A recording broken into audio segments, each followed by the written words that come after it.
Hello, I'm Nick Offerman, and welcome to Wood Support. At Mark Plays Games asks, please help settle an argument. Are woodworking aprons really necessary? #woodworking.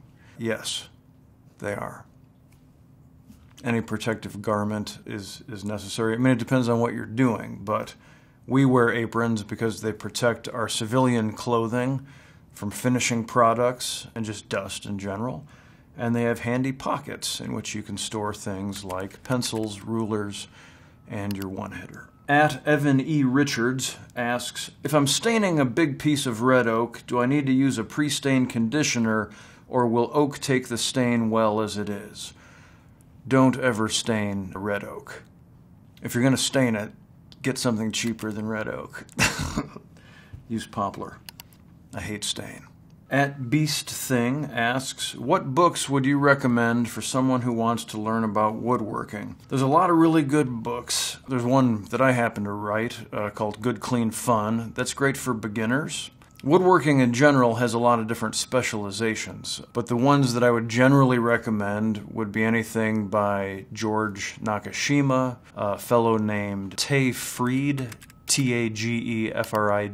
At ModJam515 asks, good sir, wrapping up my first wood project to house guitar amp.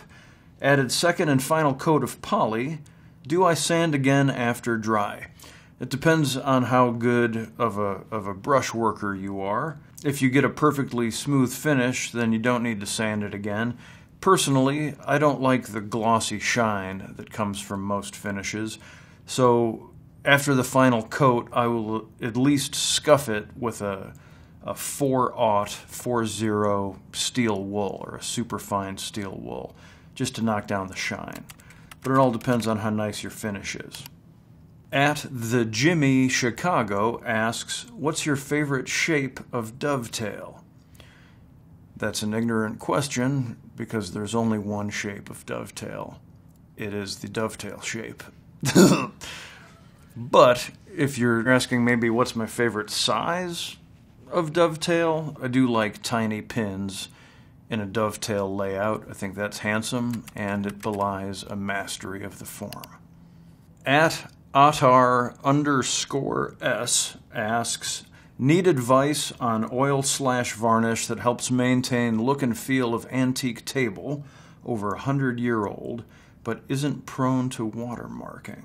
There's a great set of books by a fellow named Bob Flexner on finishing that would be a much better resource than me. I dislike any finish but some sort of oil varnish mix that's applied by hand. I would basically just up your varnish in your proportion so that it has a higher protection. But if you can, create a sample board and experiment with different mixes and then hold them up to the existing finish to see which one looks the most right. And use coasters. Woodworking Guys asks, noob question, what angle should I cut a miter joint at?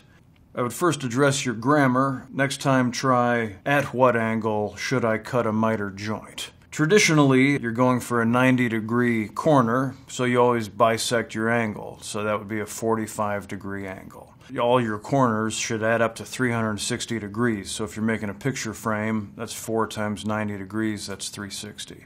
If you're making a hexagon, that's 6 corners. That means 60 degrees per corner. Bisected would be 30 degrees. But generally, a miter joint refers to 45 degrees. At Grant Rothberg asks, true or false, most adorable woodworking assistant ever? Looks like a clean diaper. She's proffering a 2x2 of some softwood, I'm guessing pine, which loses a couple of adorability points, but pretty cute. And one might ask, is that apron necessary? I'll give her a 7. Pretty cute. Also, I can't really approve her footwear, but she is cute. At PhotoDude24 asks, master crafter of wood, period. I assume you're referring to me. I'm a student of the form, but I appreciate your optimism. I beseech thee, what kind of joint is this? It blows my mind. Funky form and function in an antique. I've seen this joinery in some antique drawers, and it's very cool looking and probably pretty effective, but I don't think it's that impressive because it's pretty clearly made by a machine. You can imagine a sequence of Forstner bits that have a hole in the middle to create this. I'm dubious that it's done by hand, and so dovetails are actually much more impressive than this. But it is very handsome.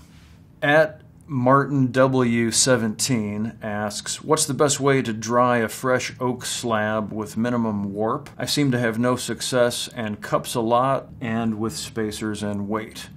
Again, consider your grammar. Give your tweets a reread before you hit send.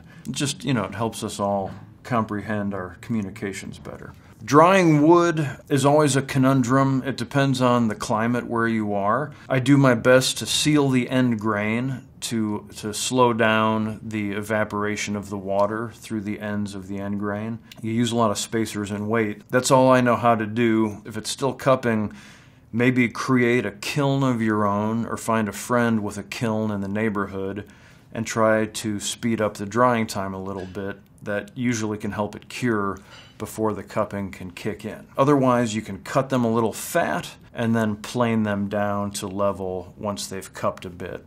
But that potato chip effect is definitely a tough row to hoe. Good luck. This has been Wood Support with Nick Offerman. I'm not a master of the craft, but I have read some books. I hope it's been of some assistance. Measure twice, cut once.